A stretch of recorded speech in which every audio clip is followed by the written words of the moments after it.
5 सितंबर 2022 UK की एक city Leeds, वहाँ की एक अपार्टमेंट बिल्डिंग में, एक अपार्टमेंट में जहाँ पर दरवाज़ा एंट्री होती है, वहाँ पर एक यंग लड़की जो है उसकी बॉडी पड़ी होती है। जब लोग वहाँ से गुजरते हैं तो वो एकदम हैरान हो जाते हैं और वो लीड्स पुलिस को उसी समय कांटेक्ट करते हैं और पुलिस बिना टाइम गवाए हुए उस अपार्टमेंट बिल्डिंग में पहुँचती है और वो जो पूरा एरिया होता है उसको कॉर्डन ऑफ कर लेती है और जांच शुरू कर देती है। उसी समय पुलिस वाले पाते हैं कि जो लड़की है उसके ऊपर किसी ने तेज धार चाकुओं के साथ वार किया हुआ है कई बार, और एक चाकू तो उसके दिल के आर पार भी हो गया था, हो सकता है जिसकी वजह से उसकी वो मौत हुई हो। अभी दोस्तों जो पुलिस वाले थे इन्वेस्टिगेशन कर ही रहे थे, पता लगाने की कोशिश कर रहे थे कि ये लड़की कौन है, कहाँ से आई थी, किसने ये किया था। तभी इन्वेस्टिगेशन के दौरान ही दोस्तों एक अजीब चीज़ होती है कि एक बंदा जो दूर खड़ा होता है वहाँ से चल के पुलिस वालों के पास आना उसने शुरू कर दिया और उसके हाथ में एक बड़ा चाकू पकड़ा होता है और पुलिस वालों की तरफ बढ़ना शुरू कर देता है जहाँ पर ये सारी इन्वेस्टिगेशन चल रही होती है। तो पुलिस वाले उसी समय अलर्ट हो जाते हैं कि ये क्या हो रहा है, और वो बंदा आके पुलिस वालों के पास रुक जाता है और बोलता है कि आप डरिए नहीं, मैं सिर्फ अपने आप को आपके हवाले करने आया हूँ। ये जो लड़की वहाँ पर गिरी पड़ी है, मरी पड़ी है, वो मेरी पत्नी है जिसका नाम हरलीन कौर है, और मैं अपने आप को सरेंडर कर रहा हूँ क्योंकि मैंने उसको चाकुओं के साथ मारा है और मेरा नाम सतप्रीत सिंह है और मुझे आप गिरफ़्तार कर लो। तो चलिए दोस्तों पहले बात कर लेते हैं कि ये सारा हुआ कैसे, हरलीन कौन थी, कैसे इसने ये सारा कुछ किया, इसके बारे में डिस्कस करते हैं। ये जो 32 साला जो हरलीन कौर है, ये पुणे जो मुंबई के पास है इंडिया में, वहाँ की रहने वाली है और इसके परिवार में इसकी बहन सिमरन और इसके पिता रविंदर और इसकी मदर जो हैं वो हैं। ये जो सिमरन है इसकी बहन, वो इससे बड़ी है। जो हरलीन है वो बहुत ही एजुकेटेड, हाईली पढ़ी लिखी और इंटेलिजेंट लड़की है, और इसके साथ साथ जो इसकी बहन है सिमरन, वो एक नेशनल हॉकी की प्लेयर थी और उसने काफ़ी अच्छा जो स्पोर्ट्स में अपना नाम बनाया हुआ था पुणे में, और वो बड़ी जल्दी ही इंटरनेशनल हॉकी का जो था वो उसमें पार्टिसिपेट करने वाली थी। दोस्तों मैं सिमरन के बारे में इसलिए बता रहा हूँ क्योंकि जो सिमरन है वो सतप्रीत की पहली पत्नी है, हरलीन की जो बहन है, आप ठीक सुन रहे हैं। सतप्रीत का जो शादी थी वो पहले सिमरन से हुई थी जिसकी उम्र 24 साल थी, और वो शादी बड़ी अच्छी चल रही थी और इनका एक बच्चा भी था। लेकिन दोस्तों अचानक क्या होता है कि सतप्रीत जब इंडिया में जे थे तब एक दिन अपने ससुर रविंदर को फ़ोन करता है और बताता है कि ये जो सिमरन है उसको हार्ट अटैक हो गया, क्योंकि ये पुणे से बाहर रहता था और मैंने आपको ये न्यूज़ देने के लिए फ़ोन किया है कि उसको हार्ट अटैक हो गया है। यहाँ तक कि फैमिली को समझ पाती क्या हुआ क्या नहीं, क्योंकि सवाल तो उस समय भी थे, क्योंकि सिमरन 24 ईयर ओल्ड थी और वो एक एथलीट थी, उसको हार्ट अटैक कैसे हो सकता है। लेकिन अभी फैमिली के पास उस समय कोई ऐसा शक करने का कुछ है ही नहीं था, तो उन्होंने भी एक मान लो कि ऊपर वाले की एक मर्जी समझ के अपने दिल में वो बात लगा ली, और ये जो सतप्रीत है उसकी रियल जो पत्नी पहले थी वो सिमरन ही थी। तब दोस्तों क्या होता है कि क्योंकि एक छोटा बच्चा होता है सतप्रीत का और सिमरन का, तो आपको पता है कि हमारी जो नॉर्मली फैमिलीज़ हैं इंडिया में, पहले तो ज़्यादा होता, अब भी होता है, तो वो क्या करते हैं कि जब सिमरन की डेथ हो जाती है तो बच्चा छोटा होता है, तो उसके जो परिवार वाले हैं हरलीन के, वो उससे बात करते हैं हरलीन के साथ कि क्यों ना तू सतप्रीत से शादी कर ले, इससे तेरी बहन की जो औलाद है, जो बच्चा है, वो उसको भी माँ मिल जाएगी, क्योंकि अगर सतप्रीत किसी और के साथ शादी करेगा तो हो सकता है वो लड़की आके इसको अपन माँ वाला प्यार ना दे या कैसी भी हो। जैसे आपको पता है कि हमारी कंट्रियों में ऐसे नॉर्मली लोग सोचते हैं और आज के दिनों में भी ऐसा होता है। तो पहले तो हरलीन ये सुन के हिल गई, क्योंकि हरलीन की आदतें और सतप्रीत की आदतें ज़मीन आसमान का डिफरेंस था। क्योंकि जो हरलीन थी वो बहुत पढ़ी लिखी थी, इंटेलिजेंट थी, और जो सतप्रीत था वो बाद में पता चलता है कि वो उसको दारू पीने की भी बुरी लत थी और बिल्कुल बेरोजगार था वो बंदा। कोई भी उस बंदे में कोई ऐसी खासियत नहीं थी कि वो हरलीन उसी समय हाँ बोलती। लेकिन जब इमोशनली उसके परिवार वालों ने हरलीन के साथ बात की कि तू देख तेरे बहन के बच्चा है, उसके लिए तू मान जा, तो ऐसे करके कई दिन उसको समझाने के बाद हरलीन जो थी वो एक दिन मान जाती है। वो क्यों मान जाती है? कि हरलीन एक बहुत ही फैमिली ओरिएंटेड लड़की होती है, बहुत अच्छी, बहुत नेक और अपनी बहन की वफ़ादार वो बहन होती है, इसलिए वो अपने घर वालों की जो बात थी उसको मान जाती है। तो कहती है ठीक है, मैं शादी करने के लिए तैयार हूँ। और दोस्तों 2015 में इनकी शादी हो जाती है, हरलीन की और सतप्रीत की। और शादी दोस्तों इनकी इंडिया में अच्छी चल रही थी और थोड़ी देर बाद हरलीन और सतप्रीत के घर एक संतान जन्म लेती है, एक और बच्चा होता है। तो अभी जो हरलीन है उसके पास अपनी बहन का बच्चा और अपना बच्चा भी होता है, तो दो इनके बच्चे जो हैं अभी हो जाते हैं। और जब बड़ा अपना अच्छा परिवार चला रहे थे इंडिया में, और जो हरलीन की फैमिली थी वो भी खुश थी कि चलो अपने बेटी की भी ज़िंदगी बन गई है, वो उसकी भी चलो शादी होगी, उसने घर बसा लिया, और साथ साथ चलो अपनी बहन का जो बच्चा है उसको भी अपने बच्चों की तरह ही वो पालेगी। तो दोस्तों यहाँ पर एक नया मोड़ आता है जब 2021 में हरलीन को एक अपॉर्चुनिटी मिलती है अपनी मास्टर्स डिग्री कंप्लीट करने के लिए यूके में। तो क्योंकि वो इंटेलिजेंट पढ़ी लिखी लड़की थी, वो अपनी पढ़ाई को कंटिन्यू करना चाहती थी, तो वो ये ऑफ़र जो थी इसको मिली, वो एक्सेप्ट कर लेती है और 2021 में वो यूके आ जाती है। और उसके साथ डिपेंडेंट वीज़े के ऊपर सतप्रीत भी यूके में आ जाता है। ऐसे ये यूके में आते हैं। लेकिन यहाँ पर मैं आपको बता दूँ कि जो दोनों बच्चे हैं वो अपने नाना नानी के पास ही रह जाते, क्योंकि वो बच्चे छोटे थे। इन्होंने ये सोचा कि पहले हम चले जाते हैं, जब वर्क परमिट वगैरह कोई आगे सेटलमेंट हो जाएगी तो हम बच्चों को भी बुला लेंगे। तो ये दोनों ही लीड्स में ये आ जाते हैं। और जब लीड्स में दोनों पहुंच जाते हैं तो इनकी जो लाइफ थी वो पूरी तरह से चेंज हो जाती है, क्योंकि यहाँ पर आपको पता है कि इंडिया की तरह लाइफ नहीं है। यहाँ पर बंदा भी काम करता है और औरत भी काम करती है, ऐसे गुजारा नहीं चलता। स्पेशली अगर आप स्टूडेंट वीज़ा पे आए हो तो आपको पता है कि गुजारा करना कितना मुश्किल है, जो स्टूडेंट्स हैं उनको पता है। तो हरलीन जो होती है वो अपना उसने यूनिवर्सिटी में स्टार्ट कर दिया पढ़ने जाने के लिए। ये यहाँ पर भी इसको कोई काम नहीं मिल रहा था सतप्रीत को, जैसे इंडिया में था।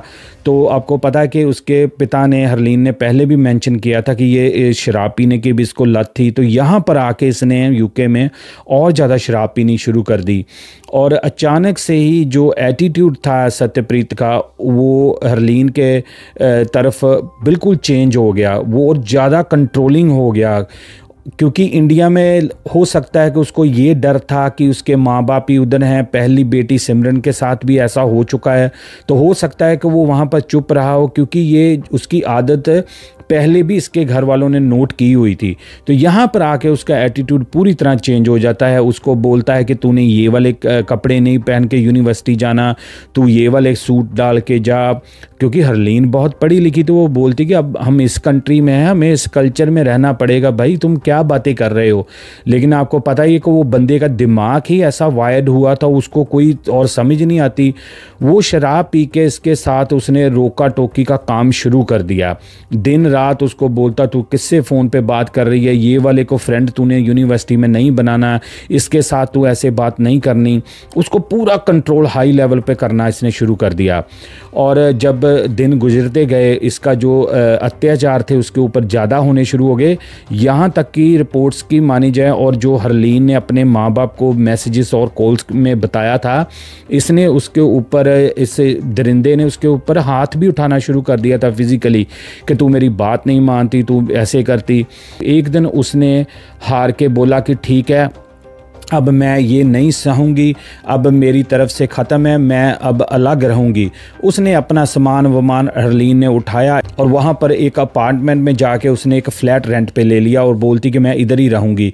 तो 2022 में दोस्तों ये एक अपार्टमेंट बिल्डिंग में फ़्लैट किराए पे ले लेती है और अपनी फैमिली को ये फ़ोन करके सारी दास्तान, सारी कहानी जो है इंडिया में, पुणे में बता देती है कि कैसे इसने आके मेरे साथ बिहेव किया है, कैसे मेरे को कंट्रोल करने की सतप्रीत ने कोशिश की और फिज़िकली मुझे मारा भी है।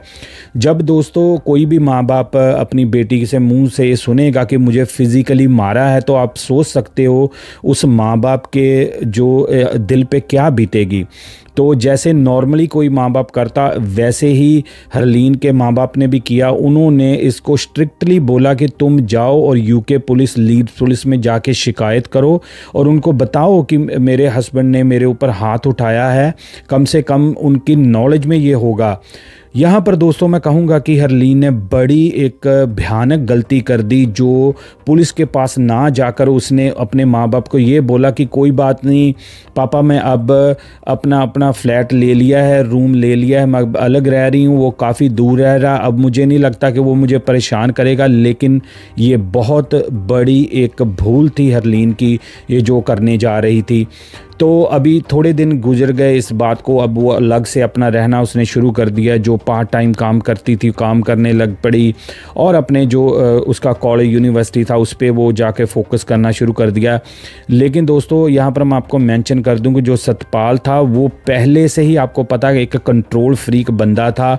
उसको जब ये लगा कि ये यूके में आके मुझे कैसे छोड़ सकती है, क्योंकि उसका दिमाग ही ऐसे पूरा दरिंदों वाला पहले से चल रहा था, उसने इसको स्टॉक करना शुरू कर दिया। कहाँ पर ये जा रही है, कहाँ पर ये कब आ रही है, पूरा उसको इसने मॉनिटर करना शुरू कर दिया। आगे बढ़ने से पहले दोस्तों, अगर आपने अभी तक इस चैनल को सब्सक्राइब नहीं किया तो प्लीज़ आप इसको सब्सक्राइब कर लें, आपकी सपोर्ट की ज़रूरत है। चलिए कंटिन्यू करते हैं स्टोरी को। इसके साथ साथ दोस्तों सतप्रीत ने उसका किसी तरह से फ़ोन हैक कर लिया था कि जब भी कोई वो कॉल या मैसेजेस किसी को करती वो इसको सारी रिपोर्ट मिल जाती कि किसके साथ इसने बात की है। पूरा मतलब कि इसने उसको ट्रैक करना शुरू कर दिया। जो गलती उसके हरलीन ने की थी, जो माँ बाप ने बोला था, अगर वो पुलिस के पास उस समय उस टाइम पर हेल्प लेने के लिए पहुँच जाती तो हो सकता है कि आज की डेट में हरलीन अपनी जान ना गवाती और ज़िंदा होती, अपने बच्चों के सिर के ऊपर होती। तो एक दिन दोस्तों क्या होता है कि ये जो दरिंदा है ये शॉप पे जाता है, क्योंकि अब पुलिस वालों ने सारा इसका डिटेल, सारी सीसीटीवी निकाली और उस दिन की भी डिटेल निकाली। ये एक दिन पहले उसको मारने के पहले ये जाता है एक स्टोर के ऊपर और वहाँ से चाकू खरीदता है और वो चाकू लेके दोस्तों ये जहाँ पर हरलीन का फ्लैट था वहाँ पर पूरी रेकी कर रहा है, वहाँ पर घूम रहा है कि कब वो बाहर निकली और मैं अटैक करूँ। लेकिन फॉर्चुनेटली वो उस दिन हरलीन घर से निकली नहीं, जहाँ अवेलेबल नहीं थी, कुछ भी हुआ और ये वापस आ गया। ये एक दिन पहले से वो प्लान कर रहा था। ये छोटी छोटी डिटेल दोस्तों आप याद रखना, क्योंकि एंड में ये स्टोरी में ये बड़ा ट्विस्ट आएगा, क्योंकि ये फ़ोन को हैक करने वाला सिस्टम या फ़ोन को टैप करने वाला सिस्टम था। सतप्रीत ने अपने माँ बाप को भी इंडिया में बताया था कि मैंने इसका फ़ोन टैप किया था, क्योंकि ये छोटी छोटी डिटेल जो थी ये बड़ी क्रूशल करने वाली थी रोल अदा इस सारे मामले में। तो जब ये सारा कुछ ये कर रहा था, हरलीन को कुछ भी आइडिया नहीं था कि क्या चल रहा है क्या नहीं। वो अपने रूटीन से जाती, रूटीन से आती, क्योंकि दोस्तों देखो हर एक कंट्री का अपना अपना कानून है। क्योंकि दोस्तों यहाँ पर मैं मेंशन कर दूं कि अगर आप किसी को हत्या कर देते हो, किसी को मार देते हो तो आप सरेंडर कर देते हो, उसकी सज़ा दोस्तों कुछ और होती है। अगर आप किसी को इंस्टेंटली गुस्से में आके कुछ कर देते हो उसकी सज़ा और होती है। लेकिन अगर आप प्लान करके पूरी तरह प्री मेडिट होके ये करते हो तो उसकी सज़ा और होती है। इसलिए दोस्तों ये छोटी छोटी डिटेल्स जो थी पुलिस वाले बड़ी बारीकी से जांच रहे थे, क्योंकि इससे डिसाइड होना था कि जो सतप्रीत है उसको कितनी सज़ा मिलनी थी, क्योंकि उसने पहले ही जाके तो सरेंडर तो कर ही दिया था। अब लोग सोचते होंगे कि यार इसमें अब क्या इन्वेस्टिगेशन की ज़रूरत है, उसने बंदे ने बोल दिया मैंने मार दिया अपनी पत्नी को, बात खत्म हो गई। नहीं दोस्तों, यहाँ पर ये था पुलिस वालों को कि इसको मैक्सिमम सज़ा मिले, क्योंकि ये वहाँ पर कोर्ट में जाके ये बता सकता था कि ये इंस्टेंटली मैंने कर दिया गुस्से में आके। और दोस्तों 5 सितंबर को ये जो दरिंदा सतप्रीत है ये चाकू लेके फिर से वहाँ पर पहुँच जाता है जहाँ पर हरलीन का फ्लैट होता है। और जब वो बाहर निकलती है तो अनफॉर्चुनेटली ये दोस्तों बिना उसको वार्निंग दिए हुए उसके ऊपर अटैक कर देता और एक चाकू जो था उसके पूरे दिल को छेद के निकल गया, जिससे उसकी इंस्टेंटली डेथ हो गई। अब दोस्तों लीगल बैटल होना शुरू हो गई थी, क्योंकि जो सतप्रीत था इसने जाके अपने वकीलों के द्वारा द्वारा ये जज को बताने की कोशिश की कि मैंने गुस्से में आके ये किया है, मैंने कोई ऐसे पहले से सोचा नहीं था, क्योंकि मैं गया था इससे सुलह करने के लिए, लेकिन इसने कोई ऐसी मुझे बात की जिससे मुझे गुस्सा आ गया और मैंने इसको ऐसे मार दिया। क्योंकि जैसे दोस्तों मैंने पहले मेंशन किया था, अगर वो फ़ोन का टैप करना, जहाँ वहाँ पर पहले जाना, जहाँ सीसीटीवी में इसकी पूरी पुलिस वाले ना डिटेल निकालते, तो जज ने इसको फिर कम सजा देनी थी। लेकिन अभी वो फ़ोन टैप का इसने खुद मान लिया था अपने माँ बाप के साथ कि मैंने ये उसका फ़ोन टैप करा, मुझे पता है कहाँ जाती कहाँ नहीं। इसने स्टॉक करना शुरू किया था और पूरे सीसीटीवी कैमरा उस एरिया के पुलिस ने छाने थे, कहाँ ये जाता था कहाँ ये आता था। तो जो जज था उसने ये प्ली बिल्कुल नहीं मानी कि तेरे को इंस्टेंटली उसको गुस्सा आया तो तूने ऐसे मार दिया, क्योंकि जो एविडेंस थे वो ओवरवेलमिंग थे, उसमें कोई भी ऐसा ढका छुपा रहा ही नहीं था। बस ये था कि ये जो हरलीन की तरफ से लोग मुकदमा लड़ रहे थे, उनको ये था कि ये पूरा इसको मैक्सिमम जो है सजा मिले, ये बचना नहीं चाहिए। जो दरिंदे ने एक मदर के साथ, एक बच्ची के साथ, एक बेटी के साथ किया है, उसको ये बचना नहीं चाहिए। तो दोस्तों पूरी तरह से मुकदमा चलने के बाद जज ने सारे वकीलों की सबकी बहस सुनी और जो तरीका सतप्रीत ने अपनाया वो भी जज ने सुना कि उसको ये था कि चलो कम से कम मुझे सज़ा हो जाएगी क्योंकि मैंने सरेंडर कर दिया था, मैं कह दूंगा कि मुझे गुस्सा। लेकिन जज ने जब एविडेंस देखे तो जज ने पूरा मन बना लिया कि नहीं, ये आपने पूरी तरह से प्लानिंग करके कई दिनों से, कई देर से आपने प्लानिंग की थी उस बेटी को मारने के लिए, इसलिए आपकी कोई भी जो दलील है वो नहीं सुनी जाएगी। और दोनों साइड की दलीलें सुनने के बाद, सारे एविडेंस चेक करने के बाद जनवरी 2023 में जज ने सतप्रीत को अपनी ही पत्नी की निर्मम हत्या करने के आरोप में उम्र कैद की सज़ा सुनाई, जो कि मैक्सिमम सज़ा थी। जज ने इसको सुनाई, पूरी लाइफ इसको जेल में अब रहना पड़ेगा। और इसके साथ ही जो फैमिली है इंडिया में, रविंदर जो इसके हरलीन के फादर हैं, उनको अब ये पूरी तसल्ली हुई है कि मेरी बेटी को इंसाफ मिला है। और इसके साथ साथ ही दोस्तों वो इंडिया में भी अब, क्योंकि अब ये उम्र कैद तो यहाँ काट रहा है, लेकिन वो फिर भी इंडिया में भी एक केस इसके विरुद्ध करने लगे हैं, क्योंकि वो चाहते हैं कि जो मेरी बेटी का हार्ट अटैक से जो सिमरन की इसने मौत बताई थी, हम ये चाहते हैं कि उसकी भी जांच हो, क्योंकि उन्हें लगता है कि उस बेटी की हत्या में भी, जब बेटी को भी कुछ करने में सतप्रीत का पूरा हाथ था। अभी इसको तो उम्र कैद हो गई है, लेकिन वो अपनी तसल्ली के लिए वो इंडिया में भी इसके ऊपर केस करने की अब सोच रहे हैं। आप दोस्तों देखो कि इस बंदे ने दोनों बहनों की ज़िंदगी ख़राब कर दी, 2 बच्चों की ज़िंदगी ख़राब कर दी। एक पढ़ी लिखी नौजवान लड़की को इसने अपनी ईगो, अपनी कंट्रोलिंग, जो एक तरह की सो कॉल्ड ये अपनी समझ रहा था, उसकी चक्कर में उसने बेटी की जान ले ली। इसने एक बार भी अपने वो दोनों बच्चों का नहीं सोचा। इस दरिंदे ने ये तक नहीं सोचा कि एक बच्चा तो पहले एक अपनी माँ को खो बैठा है, अब दूसरी माँ को भी खो लिया। इस बंदे ने ये तक नहीं एक बार सोच के देखा, और इसने इतना बड़ा स्टेप वो भी इस कंट्री में आके उठाया। तो अभी दोस्तों ये उम्र कैद काटेगा, लेकिन इस कहानी में दोस्तों सबक हमारे लिए भी है। अगर दोस्तों आपको किसी के साथ नहीं रहना, आपको किसी के साथ इशू है, कोई भी रिलेशन है, आप उससे बाहर आ सकते हैं। आपको कोई भी किसी के साथ इतना एक्सट्रीम जाने की ज़रूरत नहीं है। क्यों दोस्तों, अगर आपके बच्चे हैं, आपकी फैमिली, तो एक बार आप उनकी तरफ सोच के देखो। अब हरलीन की फैमिली को देखो तो उन्होंने दोनों बेटियों को खो दिया है। आप सोच के देखो कितनी बड़ी पीड़ा है, जो कितना बड़ा दर्द है दोस्तों। अब उनके माँ बाप बुजुर्ग को निकलना पड़ेगा, जहाँ हरलीन के, जहाँ उसकी बहन सिमरन के जितने भी दोस्त, जितने भी रिश्तेदार, कज़न, कोई भी होगा, कितनी दर्द से उनको गुजरना पड़ेगा कि एक बेटी को पहले खो दिया, उसके बाद ही उस बेटी को भी खो दिया जिसने उन बच्चों के लिए अपनी कुर्बानी भी दी थी। इस बंदे ने उसके बेटी की कुर्बानी का भी जो उसने दी थी इसके लिए, उसको नहीं माना और इसने उसके साथ इतना घिनौना काम किया। तो ये थी दोस्तों एक यूनिक स्टोरी जो मैं आपके साथ शेयर करने लगा था। आप कमेंट्स में जरूर बताना आपकी क्या राय है। मैं मिलूंगा एक और नई क्राइम स्टोरी में, तब तक के लिए एज यूजुअल दोस्तों, जय हिंद।